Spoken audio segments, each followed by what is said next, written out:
So perhaps our Transformer Tuesday dropped a little earlier than expected.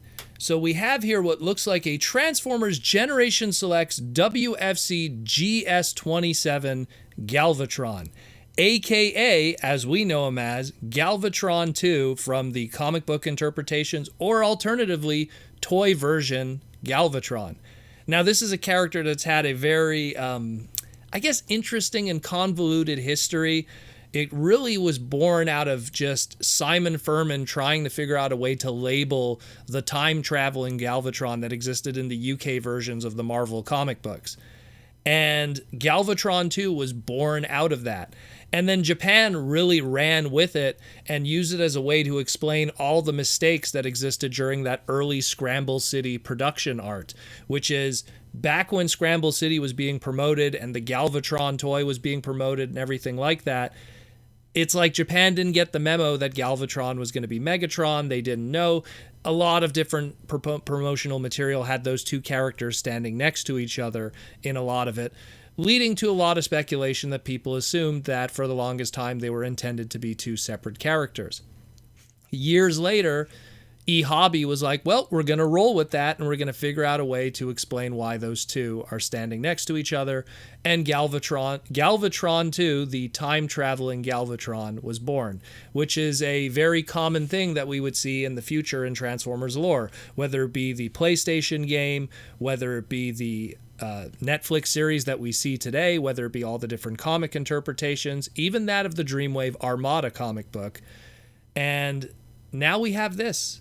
And what I like about it, and what's different about this one, is that it gives you options, which is the bear figure itself, because they include a sticker sheet with this, is that the bear figure itself on its own is really just the Galvatron G1 toy in its color scheme. But then it comes with a sticker sheet where you could kind of jazz him up and make him look like his comic book interpretations and different appearances. So if you like one version or another, hey, you got choices now. What I really dig is they went with the ehobby route, which was ehobby back in the day. When they did their Galvatron G1 reissue, they gave it a green matrix of leadership, which was the mold that came from the New Year's convoy the following year.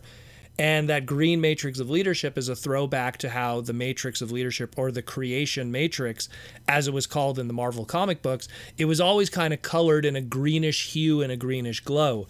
So it was a throwback to that kind of thing. And so once again, if you want to have your G1 Galvatron with creation matrix, do you want to have your comic book version? Do you want to have just a toy accurate kind of version?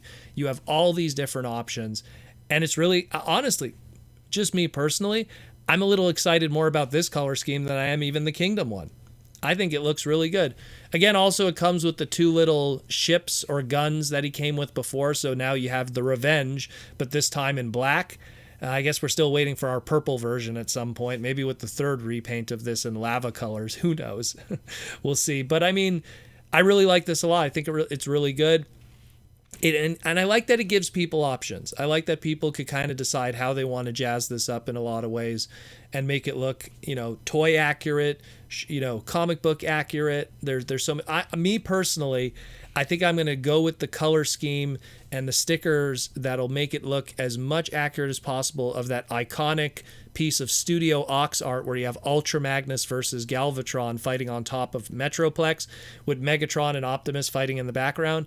I'm going to want that Galvatron. I'm going to try to achieve that Galvatron because that's the Galvatron I like. It's toy accurate a little bit, but it also has that cool Studio Ox Obari flavor to it that I really enjoy. And looks really cool. So according to their little bio here, it says, "Behold Galvatron, Herald of Unicron, blasts his way into the Generation Selects line with this special edition figure. This Galvatron figure is inspired by the classic 1986 toy release featuring comic-inspired deco, includes 2 weapon accessories and the classic green matrix of leadership, aka the creation matrix." I guess they just don't have the trademark for that. Accessory on the chain so it could be worn around the figure's neck. This Galvatron converts into Robot Galactic Cannon mode in 33 steps. Comes with a special foil sheet of sticker labels and includes a heat-sensitive sticker that reveals the Decepticon shield when you rub it with your finger. Nice little extra touch to the old G1 toy again. I love this a lot. I love this a lot. I think it looks fantastic. We don't have an MSRP yet, but I'm pretty sure if you consider what has been leader classes within the Generation Selects line previously, it'll probably give you an idea of what to expect. It's going to be in the classic Generation Selects brown box, and probably as of this recording, tomorrow, it's going to be the big reveal that we're going to see for Transformer Tuesday. I could be wrong. I kind of hope I'm wrong. That way we get 2 reveals. But probably what we're going to get tomorrow. We'll see. Keep your fingers crossed, and we'll find out soon enough. This is very exciting, and I love this a lot.